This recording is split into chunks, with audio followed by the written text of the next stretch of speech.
प्रतिनिधी फिरोज तडवी।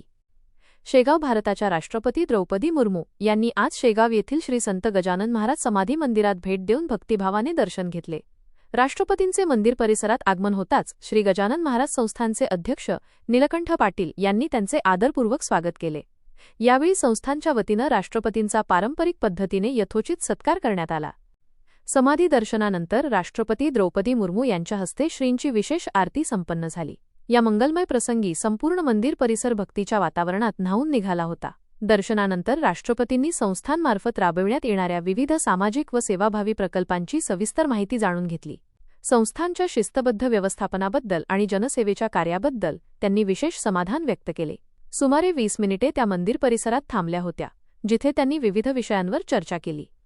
या महत्त्वपूर्ण भेटीचे वृत्तांकन महाराष्ट्रातील सामाजिक कार्यकर्त्या व ब्रँड अँबेसिडर डॉक्टर कुमारी अर्चना मेडेवार यांनी केले। त्यांनी राष्ट्रपतींच्या या भेटीचे क्षण आपल्या मोबाईलमध्ये टिपले आणि उपस्थित भाविकांना शुभेच्छा दिल्या। देशाच्या प्रथम नागरिक शेगाव नगरीत आल्यामुळे स्थानिक नागरिक आणि भाविकांमध्ये मोठा उत्साह पाहायला मिळाला। संतांच्या या पावनभूमीत राष्ट्रपतींनी नतमस्तक झाल्याने सर्वत्र आनंदाचे वातावरण निर्माण झाले होते।